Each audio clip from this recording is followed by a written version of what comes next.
गुरु की आज्ञा का पालन करते हुए आश्रम के सभी शिष्य एक पेड़ के नीचे आकर बैठ गए। तभी गुरुदेव आते हैं और अपना उपदेश देना शुरू करते हैं। वो कहते हैं, हमारी जिंदगी में हमें बहुत कम बोलना चाहिए। भगवान ने हमें 2 कान और 1 मुंह दिया।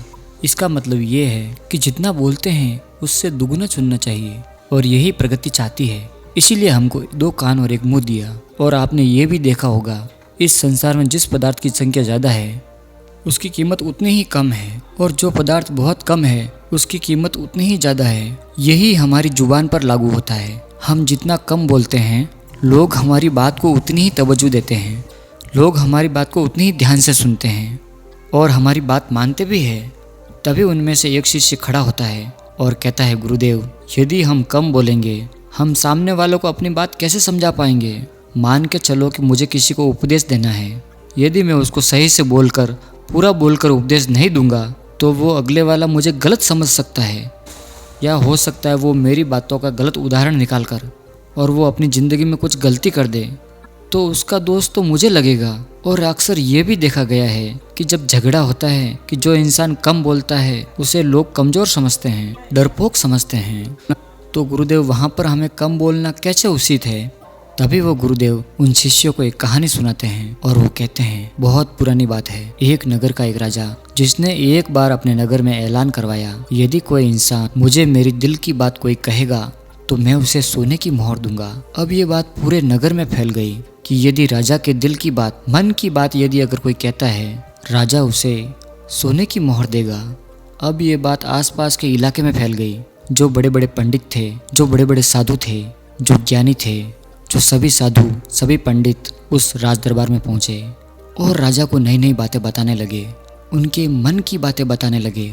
राजा हर किसी बात को सुनता और यही कहता कि ये मेरे मन की बात नहीं है, ये मेरे दिल की बात नहीं है। बहुत बड़े बड़े साधु आए और राजा को नई बात, मन की बात, अच्छी अच्छी बातें बताई और राजा सुनने के बाद यही कहता कि ये मेरे मन की बात नहीं है। उसी नगर के अंदर एक बहुत ही गरीब ब्राह्मण रहा करता था। एक दिन उस ब्राह्मण की पत्नी उस ब्राह्मण को कहती है कि आप यहाँ पर बैठे बैठे क्या कर रहे हो। राजा तो राज दरबार में मोहरें बांट रहा है और आप यहीं पर बैठे हो। आप भी तो जाओ, कोई बात राजा को बताओ ताकि राजा आपको सोने की मोहरें देगा। ये बात सुनने के बाद वो ब्राह्मण कहता है कि तू पागल है, ये काम तो बहुत बड़े बड़े पंडितों का है। जो बड़ा साधु हो, जिसने बहुत सारा ज्ञान अर्जित कर रखा हो, वो उनका काम है, उन्हें मोहरें देता है। हमें भला राजा मोहर क्यों देगा, मुझे तो कुछ आता भी नहीं। तभी वो ब्राह्मणी कहती है कि आप जाकर एक काम करना, आप जब राज दरबार में पहुँचो, जब राजा से आपकी नज़र मिले तो आप पूरब की तरह एक अंगुली कर देना।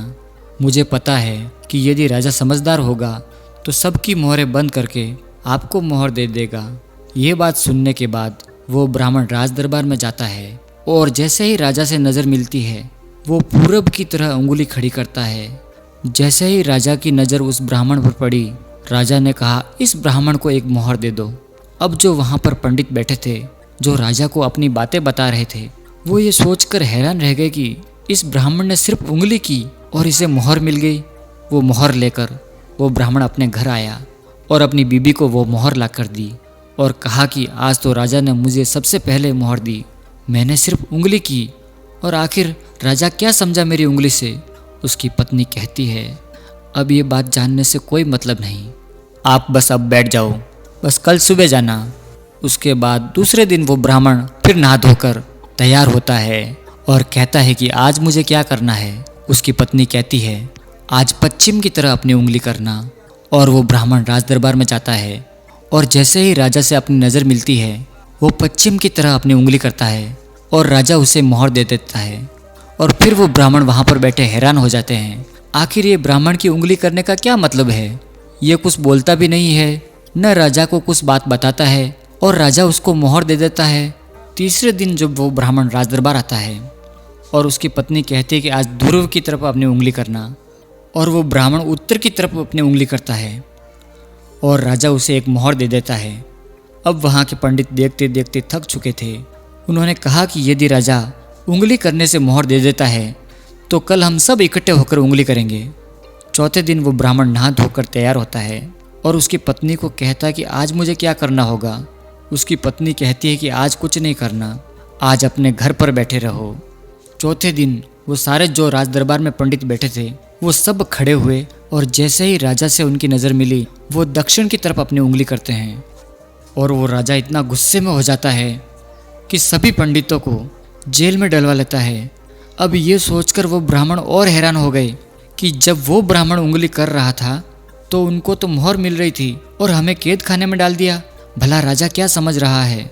ऐसा कौन सा राज है जो हमें नहीं पता?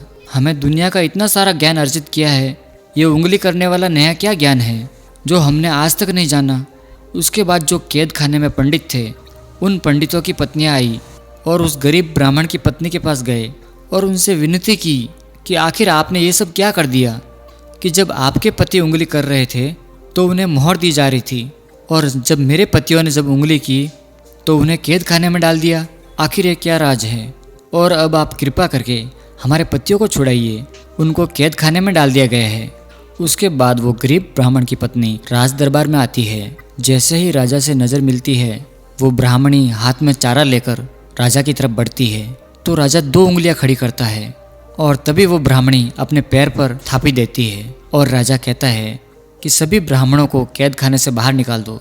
अब उस ब्राह्मणों की हैरानी का ठिकाना न रहा कि भला ये कौन सी विद्या है जो हम नहीं जानते।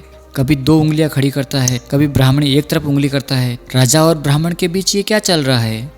तभी वो ब्राह्मण उस गरीब ब्राह्मणी के पास आता है। वो सभी उसके चरणों में गिर जाते हैं और कहते हैं कि भला ये कौन सी विद्या है जो हम नहीं जानते? कैसे आपको मोहरें मिली? उसके बाद हमें जेल में डाला, फिर आपने हमें निकाला कैसे? ये विद्या हमको समझ नहीं आई। आप हमें ये सारी बातें बताएं कि आखिर हो क्या रहा है। फिर वो ब्राह्मणी कहती है तो मैंने अपने पति को कहा कि आप पूरब की तरह उंगली करना, जैसे कि राजा का पूर्व में राज्य था वैसे ही आपका राज्य अटल रहेगा। और ये राजा की दिल की बात थी, इसीलिए मेरे पति को मोहर दी गई। दूसरे दिन जब मेरे पति आए तो उन्होंने पश्चिम की तरह उंगली की। वो कहना चाहते थे कि सूरज के उदय से लेकर ढलने तक के बीच में आप ही का राज्य रहेगा राजा, इसीलिए मेरे पति को मोहर दी गई। तीसरे दिन जब मेरे पति आए ध्रुव की तरह उत्तर की तरफ मेरे पति ने उंगली की कि जैसे राजा ध्रुव का राज्य अटल है वैसे ही आपका राज्य अटल रहेगा, इसीलिए मेरे पति को एक मोहर दी गई। और चौथे दिन आप लोगों ने इकट्ठे होकर दक्षिण की तरफ उंगली की। इधर तो राजा रावण का राज्य चला गया, उसे मार दिया गया, इसीलिए राजा ने एक गलत संदेश माना और आपको कैद खाने में डाल दिया। इसके बाद वो ब्राह्मण कहते हैं तो फिर आपने हमें निकाला कैसे? फिर वो ब्राह्मणी कहती है मैं अपने हाथ में चारा लेकर आई और मैं राजा को ये बताना चाहती थी ये जो कैद खाने में बैठे हैं वो सब खड़ खाने वाले हैं, वो जानवर से ज़्यादा कुछ भी नहीं है। तभी राजा ने 2 उंगलियां खड़ी की तो फिर जानवर हैं तो उनके सींग क्यों नहीं है? तो फिर मैंने अपने पैर पर थापी दी, यानी कि कोई सींग वाले जानवर होते हैं और कोई बिना सींग के भी जानवर होते हैं और इसीलिए राजा ने आप सभी को बाहर निकाल दिया। ये कहानी सुनाने के बाद गुरुदेव कहते हैं कि हम कम शब्दों में इशारे से भी इतना बड़ा ज्ञान किसी को दे सकते हैं जो दुनिया के कितने भी शब्द बोलने के बाद हम अगले को समझा नहीं सकते। और समझने वाला भी ज्ञानी होना चाहिए, तभी तो ज्ञान देने का हमारा मकसद पूरा हो पाएगा। यदि अगला आदमी हमारे ज्ञान को नहीं समझ रहा है तो भला उसको क्या ज्ञान देना? वो तो एक जानवर की तरह है। वो कहते हैं ना, भैंस को हार पहनाने से क्या मतलब, वो तो कीचड़ में जाके ही बैठेगी, उसको थोड़े ही पता है कि हार गंदा हो जाएगा। अज्ञानी को ज्ञान देने का कोई मतलब नहीं। और यदि किसी आप ज्ञानी को ज्ञान देना चाहते हो तो उसे ज़्यादा बोलकर ज्ञान देने की ज़रूरत नहीं है। बहुत ही कम शब्दों में हम अगले को ज्ञान दे सकते हैं और इशारों में भी ज्ञानी बहुत कम शब्दों में ज्ञान को समझ सकता है। और उसके बाद गुरु कहते हैं कि हर इंसान को अपनी ज़िंदगी में इन 5 परिस्थितियों में हमेशा चुप रहना चाहिए। और इन 5 जगहों पर जो इंसान बहुत कम बोलता है या फिर बोलता ही नहीं है तो लोग उन्हें अलग नज़र से देखेंगे, एक ज्ञानी के रूप में जानेंगे और उसकी इज्जत ज़रूर बढ़ जाएंगी। सबसे पहली बात, जब तुम्हें लगता है जब कोई व्यक्ति तुम्हारी भावना को, शब्दों को नहीं समझ पा रहा, ऐसी परिस्थिति में इंसान का चुप रहना ही बेहतर है। अक्सर हम लोग दूसरों को अपने दुख और अपनी परेशानियां बताना शुरू कर देते हैं, जबकि हमारे आसपास रहने वाले ज़्यादातर लोगों को इससे कोई मतलब नहीं होता। हर इंसान को केवल खुद से ही मतलब होता है। 1 या 2 बार कोई इंसान तुम्हारे दुख और तकलीफ़ों को सुनेगा, लेकिन इसके बाद वो तुमसे दूर भागना शुरू कर देगा। क्योंकि कोई भी व्यक्ति दुखी और असहाय इंसान के साथ रहना पसंद नहीं करता। इसीलिए अपने कुछ करीबी खास परिवार के सदस्य के अलावा किसी भी इंसान के सामने नहीं बतानी चाहिए, या फिर किसी और के सामने हमें बिल्कुल कम बोलना चाहिए, नहीं तो हम मजाक का पात्र भी बन जाते हैं। दूसरी जगह, जब तुम्हें यह न पता हो कि किसी विशेष मौके पर क्या बोलना है या किसी विशेष घटना के बारे में तुम्हें आधा अधूरा ही ज्ञान हो, ऐसे मौके पर भी हमें चुप रहना चाहिए। अक्सर व्यक्ति अपने आधे अधूरे ज्ञान के साथ बोलना शुरू कर देता है तो वह हंसी का पात्र बन जाता है। ऐसे व्यक्ति को लोग गंभीरता से नहीं लेना पसंद करते हैं। हमें कभी भी आधी अधूरी व इधर उधर की मिलने वाली बातों से, जानकारी के आधार पर लोगों से अपनी बात नहीं मनवानी चाहिए और न ही मनवाने की कोशिश करनी चाहिए। तीसरी जगह, जब कोई इंसान तुम्हारे सामने जब किसी तीसरे इंसान की बुराई कर रहा हो, तब ऐसी परिस्थिति में तुम्हें चुप रहना होता है।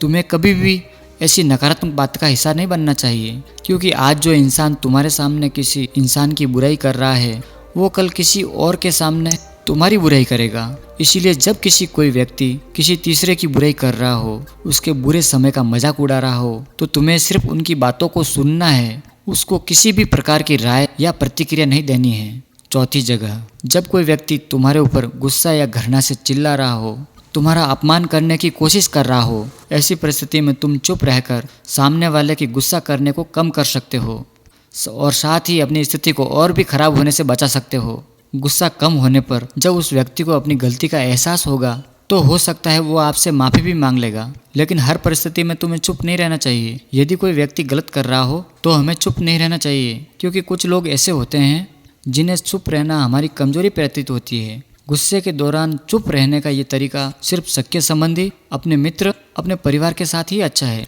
हर किसी इंसान के साथ नहीं करना चाहिए। यदि कोई गलत कर रहा हो उसको हमें जवाब देना चाहिए। पांचवी और लास्ट परिस्थिति, जब कोई इंसान अपने जीवन की तुम्हें कोई दुख भरी घटना या परेशानी साझा कर रहा हो, ऐसी परिस्थिति में हमें चुप रहकर उसकी बात को ध्यान से सुनना। कुछ लोग ऐसे होते हैं जिसे अपनी परेशानी सुनाने पर तुरंत परेशान देना शुरू कर देते हैं, जबकि कोई इंसान जब अपनी परेशानी बताता हो तब वो चाहता है कि हम उसकी बात पूरे ध्यान से सुनें, क्योंकि जब हम किसी की बात को पूरी सुनते हैं तो उस इंसान को एक शांति मिलती है, एक शांति का अनुभव होता है। उसे लगता है कि कोई तो है जो मेरी बातों को सही से सुन रहा है, ध्यान से सुन रहा है। उसके बाद वो गुरुदेव कहते हैं कि इन 5 परिस्थितियों को हमेशा याद रखना, और यहाँ पर इंसान को कम बोलना चाहिए, क्योंकि इंसान एक दुकान है और उसकी जुबान एक ताला, और जब ये खुलता है तभी पता चलता है कि दुकान सोने की है या कोयले की।